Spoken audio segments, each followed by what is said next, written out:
할렐루야. 주님의 평강이 오늘도 예배하는 여러분 모두에게 있기를 주 이름으로 축원합니다.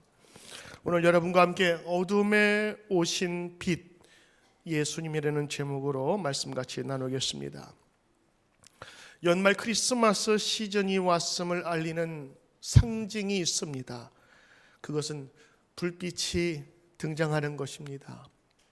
쇼핑몰 근처를 다녀보면 갖가지 크고 작은 그 빛이 가게와 거리에 가득합니다. 뉴욕의 크리스마스는, 특별히 맨하탄의 크리스마스는 두 밝은 빛 때문에 더 많은 사람들이 모이고 또 성탄을 기뻐하는 것 같습니다. 이 크리스마스를 즐기고 혹은 기다리는 사람, 혹은 그렇지 않는 사람도 이 불빛에 모두가 다 기뻐하며 때론 거리로 나오게 되지요. 지난주에 이스트 노리치 이 지역에서 성탄 추리 점등식이 있었습니다. 저도 이 지역의 교회 목사라 여러분을 대표해서 초청받아 갔습니다. 비가 부슬부슬 오는 가운데서도 많은 동네 분들이 오셔서 그 성탄 추리를 밝히는 그 행사에 참여하였습니다. 캐롤을 부르면서 교회 앞 내거리 큰 소나무에 이 전구를 점등하는 그 식을 가졌는데, 세상에 오신 예수님을 밝게 빛나게 하는 그런 식이었습니다. 이렇게 예수님은 빛으로 오심을 우리 많은 사람들이 기뻐하고 그것을 우리는 전구로 표현하고 있습니다. 예수님을 기다리며 소망하는 사람이 있는가 하면 이것을 기회 삼아서 보다 더 많은 장사 속을 올리려는 그런 상업화되어가는 크리스마스를 우리는 경험합니다. 거리마다 세일, 특세일, 빅세일 그러면서 세일을 외치게 되지요. 여러분은 세일이라고 읽지만 저는 그냥 SALE, 살래? 이렇게 저는 보이더라고요. 사람마다 다 보면서 살래? 50%, 옛날 남대문 시장 골라 절반값 반값 그러면서 외치던, 그래서 연말 되면서 가게마다 이거 사세요, 이거 팔게요 하는 이 세일이 우리 가운데 크리스마스를 기다리는 대표적인 단어가 되지 않았나 싶습니다. 크리스마스가 예수님의 오심을 축하하는 날임은 분명하나 그것을 원치 않는 다른 종교의 사람들도 있습니다. 특별히 우리가 사는 롱아일랜드에는 유대인들이 많이 사는데 메리 크리스마스 대신 현수막과 그 카드에 뭐라고 써 있냐면 해피 할리데이라고 나옵니다. 다른 지역에서는 별 찾아볼 수 없는 이 지역만의 독특한 그런 문화이기도 해요. 메리 크리스마스가 아니라 노는 날이라 이거예요. 연말을 맞이해서 하루 쉬는 날 정도가 크리스마스로 우리 많은 사람에게 인식되고 있습니다. 하여간 이 크리스마스, 성탄절은 여러 가지 이유로 그 의미와 그 뜻을 잃고 곤욕 치르고 있습니다. 오늘은 대강절의 두 번째 주일입니다. 교회 역으로 보면 새로운 새해의 시작이 대강절이라고 했습니다. 그러므로 새로운 새해의 두 번째 날, 바로 오늘 성탄절을 준비하며 특별히 빛으로 오신 예수님을 기다리며 찬양하는 저희 되길 바랍니다. 그래서 여러분, 성탄절, 크리스마스는 예수님의 탄생이라고 하는 의미보다는 예수님께서 이 땅 위에 내려오셨다고 하는 강림의 의미가 더 큰 것입니다. 크리스마스에는 영적인 의미가 많이 있지만 그 중에 우리가 알아야 될 것은 이 어두운 세상, 암흑의 세상, 고난의 세상에 예수님께서 빛으로 오셨다는 사실입니다. 할렐루야. 그러기 위해서 전제가 있지요. 이 세상은 어두운 곳이라고 하는 것입니다. 아마도 여러분 생각하실 거예요. 이 세상은 어둡지 않아. 희망이 있어. 밝음이 있다고. 우리 인간들이 노력하면 될 거야 라고 하는 그런 생각들을 가지게 되지요. 예수님은 말씀하셨습니다. 나는 세상의 빛이니 나를 따르는 자는 어둠에 다니지 아니하고 생명의 빛을 얻으리라. 오늘 여러분이 읽으신 이사야서 9장에 있는 말씀은 그 당시만이 아니라 인간이 살고 있는 모든 시대에 이 어두움과 암흑이 있음을 우리에게 알려주고 있습니다. 마태복음 4장 16절에 흑암에 앉은 백성들이 큰 빛을 보았고 그늘에 앉은 자들이 그 그늘에 앉은 자들에게 빛이 비추었도다. 그러므로 예수님의 오심은 이 흑암과 사망의 땅에 기쁨으로 오셨음을 선포하는 것입니다. 요한복음은 예수님에 관해서 이렇게 말합니다. 요한복음 1장 9절 10절에 참 빛, 곧 세상에 와서 각 사람을 비추는 빛이 있으니 그가 세상에 계셨으며 세상은 그로 말미암아 지은 바 되었으되 세상이 그를 알지 못하였고, 요한복음도 그 빛, 바로 세상을 비추는 빛이 이 세상에 오셨다고 말씀합니다. 이사야의 흑암에 앉은 백성들, 사망의 땅, 그리고 그늘에 앉은 백성들이란 그 내용 속에서 이 어두움은 과연 무엇일까요? 과연 이 세상은 우리가 생각하는 것 이상으로 그 어두운 것일까요? 아니면 기쁜 곳일까요? 성경에서 어둠은 악과 무지를 이야기합니다. 그래서 이 세상이 악과 엄청난 고난이 가득하다고 하는 것입니다. 세상에 흑암이 있다는 말은 악과 고난을 치유할 방법도 모른다고 하는 것을 뜻하기도 합니다.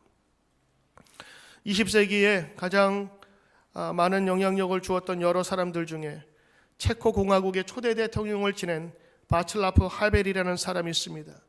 이 사람은 자본주의와 사회주의를 모두 다 깊게 들여다보면서 연구했던 사람입니다. 그는 둘 중 어느 자체로도 인류 사회의 중요한 문제를 해결할 것으로 보지 않았습니다. 완전하지 않지만 다른 사람과 함께 소통하는 제도로 이해했지 그것 자체가 인류를 구원한다고 보지 않았던 것입니다. 과학도 마찬가지입니다. 과학에는 반드시 그에 따른 윤리와 도덕이 함께 가야 합니다. 그렇지 않으면 이 과학이 도덕규범을 따르지 않아 유태인 대학살이라고 하는 비극을 낳았다는 것도 그는 알게 되었습니다. 그래서 첨단 기술도 정부도 시장도 그 자체로는 우리가 겪고 있는 핵전쟁, 그리고 인종 간의 폭력들, 환경 파괴로부터 우리를 구할 수 없다고 결론을 지었습니다. 하벨은 말하기를 인류가 추구하는 행복한 삶은 죄송합니다. 자기 힘과 애씀으로 스스로 구원에 이를 수 없으며 민주주의로도 부족하다. 하나님께로 돌아서서 그분을 구해야만 한다. 하나님께로 돌아서서 그 하나님을 구해야 한다고 말했습니다. 여러분, 정말 과학기술이 우리의 삶을 복되게 만들까요? TV나 뉴스를 보면 언제나 그 과학기술이 우리의 밝은 미래를 예언할 것처럼 그렇게 포장하고 있습니다. 그 중에 하나가 AI, 인공지능입니다.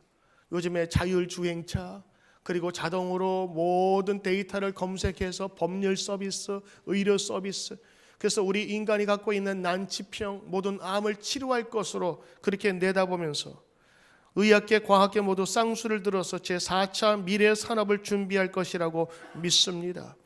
그런데 우리는 한쪽 면만 생각하지 그 다른 면은 생각하지 않은 것 같아요. 우리는 몇 사람의 얘기를 기울이려 합니다. 얼마 전에 죽은 영국의 천재 물리학자 스티븐 호킹, 그리고 컴퓨터의 기초를 만든 빌 게이츠, 그리고 전기자동차로 유명한 일론 머스크, 그리고 맥 컴퓨터의 창시자여 거의 설계를 마친 스티브 워즈니악, 그리고 얼마 전에 2014년 5월에 스티븐 호킹이 발표한 인공지능의 경고문에 함께 서명한 스튜어트 러셀, 바로 이 사람은 인공지능 전문가인데 이분들이 하나같이 앞으로 우리 인류의 이 변화와 개발보다 훨씬 더 앞서가는 이 인공지능의 개발 능력이 언젠가는 인류를 파괴할 것이다 라고 공공연하게 얘기합니다. 여러분, 우리가 행복론을 낙관하고 그리고 앞으로 더 잘 살 거라는 희망은 물론 가져야 되겠지만 현실은 우리가 직시하고 있어야 된다고 하는 것입니다. 우리 기독교는 최대한 애쓰면 문제를 해결할 수 있다는 낙관론에 우리가 동의하지 않습니다. 그렇다고 미래를 암울하게 쳐다보면서 비관하는 비관론에도 동의하지 않습니다. 기독교의 메시지는 문제가 아주 심각해서 우리 스스로는 절대 구원을 이룰 수 없다. 세상은 어둡지만 그럼에도 불구하고 이 세상에 빛으로 오신 희망이 있다라는 것을 선포하는 것입니다. 이사야 9장 2절에 사망의 그늘질 땅에 거주하던 자에게 빛이 비추어졌다. 이것이 크리스마스가 전하는 강력한 메시지인 것입니다. 세상에서 낫다고 얘기하지 않습니다. 세상에 빛이 비춘다고 합니다. 그리고 그 빛은 우리 스스로가 아닌 바깥에서 외부로 온 빛을 이야기합니다. 이 세상 바깥에 빛이 있으며 예수님께서 우리를 구원하고자 그 빛을 가지고 오셨습니다. 아니, 더 정확하게 말하면 바로 그 예수님이 빛이신 것입니다. 예수님 말씀처럼 나는 세상의 빛이다 선포하신 것처럼 예수님은 빛으로 이 세상에 오시었습니다. 어두운 세상에 하나님의 빛이 비치도다 말했을 때 이사야 선지자는 그 빛을 태양으로 상징하며 이야기했습니다. 여러분, 빛은 생명입니다. 빛이 있는 곳엔 생명이 자랍니다. 그리고 생명이 있는 곳에는 항상 빛을 필요로 합니다. 그래서 성경에서는 하나님을 빛으로 태양 같은 존재로 많이 이야기를 하는데, 왜냐하면 하나님을 힘입어야만 우리가 살고 존재할 수 있다고 우리는 성경을 통해서 알기 때문입니다. 예전 유명한 교부학자 성 어거스틴이 이런 유명한 고백을 하였습니다. 주님 안에 안식을 얻기까지 우리 마음에 평안은 없나이다. 그의 고백록에 기록된 이 말, 주님 안에서 안식을 얻을 때까지 우리의 마음은 평안이 없나이다. 성 어거스틴은 사람이 다른 무엇을 즐거워하는 것 같아도 실제 기쁨의 근원은 하나님이심을 믿었습니다. 예수님은 세상에 오신 빛이십니다. 이 새 생명을 우리에게 주셔서 때로는 영적 죽음을 몰아내시기 위해서, 그리고 진리를 밝혀 우리의 눈먼 영혼을 다시 한번 깨우는 그 치유 작업을 하시기 위하여 이 세상에 오신 것입니다. 빛으로 오심으로 말미암아 어둠이 사라져 버렸어요. 이 빛은 모든 사람들에게 공평하게, 그리고 모든 사람에게 넉넉하게 주신 것입니다. 성경에는 인생의 어둠 속에서 헤매던 이들이 예수님을 만나는 이야기가 소개되고 있습니다. 우리가 요즘 배우는 요한복음에 보면 니고데모라는 사람이 나옵니다. 이 니고데모는 입법, 사법, 행정, 지금 이런 조직이 없을 만큼 강한 그 최고 유대교의 결의기관인 산헤드린의 최고위원 의원이었습니다. 당시 의무 교육이 없었던 때에 이 니고데모는 바리새인으로 학식도 갖추었습니다. 그는 율법을 철저히 알고 지키는 종교적인 사람이었습니다. 요즘 젊은이들 사이에 보면 워너비, 닮고 싶고 되고 싶고, 그리고 앞으로 만나고 싶어하는 유능한 정치인이요, 경제인이요, 그리고 지도자였습니다. 그런데 그가 한밤중에 예수님께 찾아옵니다. 무엇이 부족해서 한밤중에 남의 눈을 피해서 예수님 찾아왔을까요? 그리고 그 예수님께 하는 질문입니다. 어떻게 하면 구원을 얻을 수 있을까요? 예수님을 만나서 새로운 인생의 참뜻을 찾기 원하였던 니고데모는 남의 이목을 피하여서 찾아왔어요. 이미 그가 유대교 내의 종교 지도자로서 얼마나 성실하게 열심히 봉사하며 그 율법을 따르는지는 우리는 잘 알고 있어요. 그때 예수님께서 born again, 다시 태어나라, 거듭나라 라는 말씀으로 그가 세상 것이 아닌 하나님의 눈으로 세상을 바라볼 것을 이야기하고 있습니다. 눈으로 보는 제한적인 것이 아니라 영혼의 눈을 열어 영원한 하늘나라까지 볼 수 있도록 그의 길을 인도해 주셨습니다. 니고데모가 인간적으로 지킬 것은 다 지키고 행하여도 결코 채울 수 없는 그 공허함과 영원에 대한 갈증을 예수님께서는 해결해 주신 것입니다. 왜냐하면 그분은 빛으로 오셔서 우리의 어두운 그늘을 다 거두어 주시기 때문인 것입니다. 이 니고데모는 변화해서 나중에 예수님을 변론하기도 하고, 예수님 돌아가셨을 때에 그의 장례를 뒤에서 돌봐준 사람, 그래서 후에는 니고데모가 예수님의 제자가 되었다고 하는 고백을 우리는 봅니다. 두 번째는 사마리아에서 만난 여인이었습니다. 그 여인의 인생길은 어두웠습니다. 왜냐하면 예수님께서 말씀한 것처럼 너는 5 남편이 있었는데, 이미 있었어요. 그리고 있는 그 남편도 지금 너의 남편이 아니니라. 남편 없이 살아가는 여인, 그 당시에는 여성이 그 결혼을 깰 수가 없었어요. 그 결혼을 깨거나 할 때는 남성이 일방적으로 할 수밖에 없는 그런 불확실한 그런 구조를 가진 시대였습니다. 결국에 5번 남편이 있었다는 얘기는 남편으로부터 5번 버림받았다고 하는 것이에요. 인생으로 보면 소망이 없었던 어두움 속에 있었어요. 그래서 사람 만나기를 두려워해서 대인 기피증을 가진 사람처럼 사람이 없는 12시 정오, 사람이 다니지 않는 그때 우물가에 나와서 물을 혼자 몰래 뜨는 여인을 예수님과 대화하게 된 것입니다. 아니, 정확히 말하면 예수님이 그 여인을 만나 주셨어요. 소망이 없던 그에게 예수님은 마르지 않는 우물, 그 물을 알려주셨으므로 그가 오히려 변하여 동네 사람들한테 가서 이 메시아를 만나보려 할 만큼 그의 삶은 기쁨과 벅찬 감격으로 바뀌었던 것입니다. 이 소망이 없고 암울한 이 여인에게 예수님은 빛이 되어 주셨습니다. 세 번째, 예수님께서 만난 한 사람은 38년 된 병자였습니다. 병자가 예수님을 만난 것이 아니라 예수님께서 그 수많은 병자들 가운데 그를 찾아가셨습니다. 혼자서는 일어날 수 없는 사람이었습니다. 그의 고백대로 외롭고 쓸쓸한 인간이었습니다. 자비의 못이라고 하는 연못에 물이 동하면 제일 먼저 들어가야 되는데 그 들어가질 못해가지고 혼자 끙끙거리면서 나보다 먼저 들어가면 어떡하지? 내가 먼저 들어가야 되는데는 자비의 연못이지만 오히려 경쟁 가운데 서 있는, 이름은 그럴듯하지만 그 속을 들여보면 시커멓게 멍든 인간의 억울하고 암울한 세상이 바로 그의 인생이었고, 그런 생활이 38년을 이끌게 된 것입니다. 지금도 38년 짧은 기간 아닙니다. 그러나 예전에 평균 연령이 작았을 때 50대 40대에 그 사람이 죽는다 할 때 38년이면 인생 전체입니다. 그 인생 전체에 외롭고 쓸쓸했던 그에게 찾아가셔서 그를 고쳐주십니다. 이 고쳐주신 사건은 성경에서 기적이라고 얘기하지 않습니다. 성경에서는 사인이라고 얘기해, 표적이라고 얘기해요. 왠지 아십니까? 이것은 기적 자체를 이루기 위한 것이 아니라 예수님이 빛으로 오심을 알리기 위한, 하나님의 능력자 메시아로 왔다는 것을 알리기 위한 사인인 것이었습니다. 예수님을 만난 사람들은 하나같이 변화되었을 뿐만 아니라 어둠 속에 있었을 그의 인생들이 다 밝아지게 된 것입니다.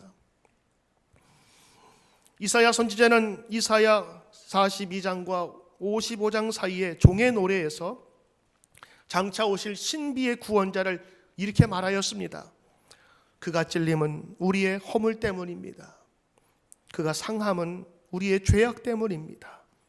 그가 징계를 받아서 우리가 평화를 누리고 그가 채찍에 맞음으로 우리가 나음을 입었습니다. 이사야서 53장 5절의 말씀입니다. 예수님은 십자가를 지심으로 우리의 죄값을 치르셨습니다. 성경에 보면 한 아이가 낳았다, 그리고 한 아이를 우리에게 주신 바 되었다, 이 구절이 계속 연결되어 있어요. 그러므로 태어난 것 자체가 중요한 것이 아니라 우리에게 주셨다고 하는 것이, 어디로부터? 하늘에서부터 우리에게 주셨다고 하는 선물의 개념이 강한 것입니다. 그래서 이 빛은 우리가 그냥 보고 지나치는 정도가 아니라 우리가 받아 누려야 할 선물임을 우리에게 알려주는 것이지요. 이 선물을 은혜의 선물로 기꺼이 받아야만 바로 저와 여러분의 것이 될 수 있음을 믿습니다. 우리는 스스로 도덕적인 노력에 의지할 수 없습니다. 왜냐하면 도덕적인 노력으로는 우리는 구원을 이룰 수가 없어요. 그 대표적인 예가 니고데모라는 사람입니다. 그는 율법을 알고 철저하게 지키려고 했던 종교인이었습니다. 마음이 순수했습니다. 그러나 인간적인 노력하면 할수록 오히려 수렁에 더 깊게 빠져가는 자신을 바라보면서 예수님께 몰래 찾아왔던 것입니다. 예수님, 내가 해봤는데 안 되구만요. 어떻게 하면 구원을 얻을 수 있을까요? 도덕적인 노력으로 이룰 수 없는 구원의 빛을 우리는 받아들여야 합니다. 요한일서 1장 5절에 보면 우리가 그에게서 듣고 너희에게 전하는 소식은 이것이니 곧 하나님은 빛이시니라.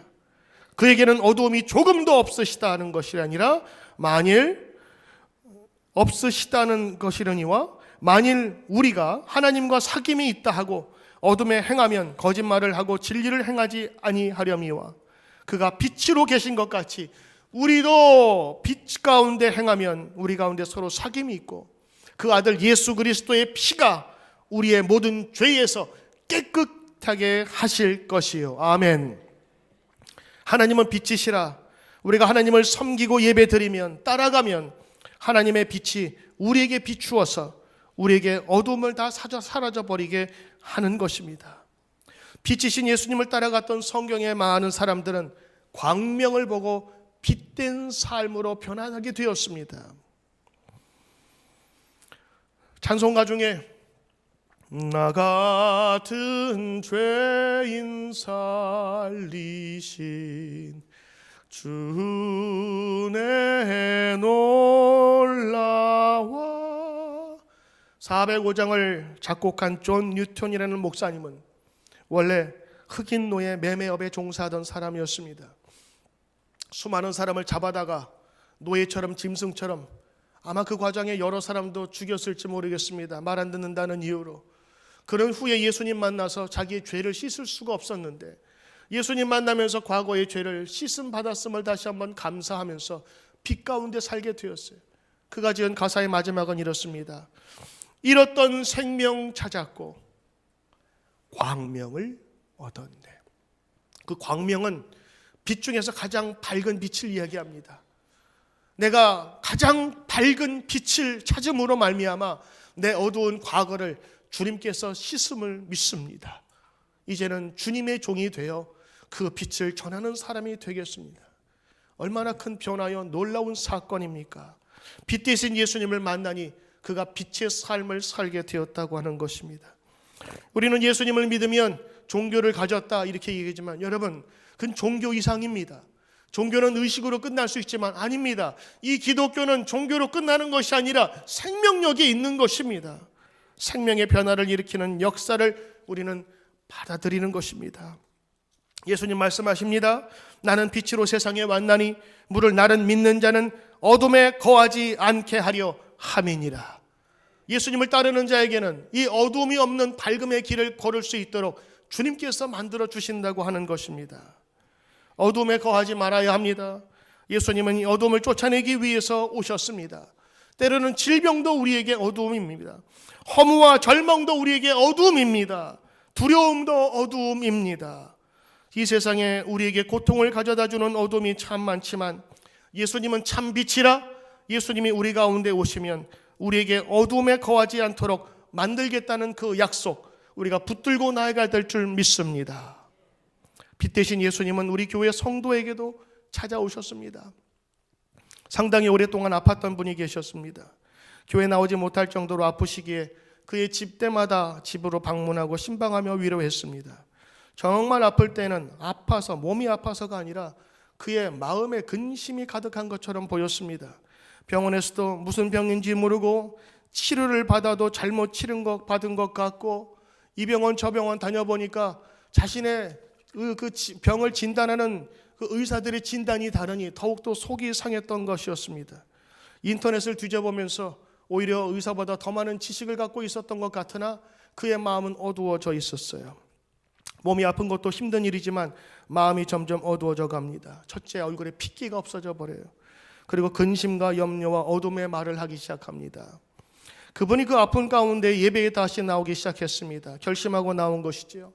빛 대신 예수님 바라보며 나온 것입니다.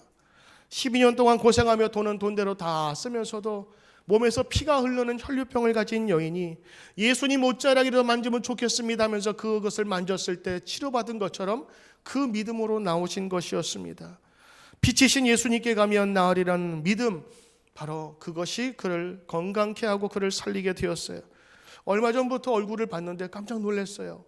얼굴색이 완전히 바뀌었어요. 혈색이 돌아요. 제가 예전에 갔던 그 얼굴이 아니었어요. 아니 어떻게 저렇게 좋게 변하였지? 저도 궁금했습니다. 주일날 올 때 예배 후에 아픈 곳에 손을 대고 근처에 있는 사람들과 함께 기도했습니다. 하나님 치료해 주십시오. 그리고 육신만이 아니라 영혼도 주님께서 강건케 하소서. 하나님의 빛을 비추어 주소서 기도했습니다. 며칠 전 전화를 했어요. 요즘 몸은 어떠신지. 많이 좋아지셨다고 하더라고요. 그분이 사모님이 한국 가셔서 식사는 어떻게 해요? 뭘 잘 드세요? 다 잘 먹습니다. 아무거나 갖다 주세요 하면서 얘기하려다가 속으로만 얘기했습니다. 그분 이야기가 결심을 했대요. 아픈 병만 보지 않고 믿음으로 살려고 결심했답니다. 이제는 눈에 보이는 어두움과 그늘이 아니라 빛을 보기로 결심한 거예요. 여러분 아무리 빛이 있어도 빛을 등지면 내가 보이는 것은 빛에 비추인 내 그림자만 볼 수밖에 없어요. 빛이 있으면 빛을 보아야 합니다. 그리고 빛을 따라가야 합니다. 그러면 그림자가 내 뒤를 따라다녀도 나는 그림자를 보지 않고 빛을 향해서 나아갈 수 있는 것입니다. 지금도 아프지만 찬송을 틀고 예수님 바라보며 기쁨으로 살기로 했답니다. 그분은 아시는지 모르겠지만 제가 볼 때는 그분의 얼굴이 완전 달라졌어요. 맞습니다.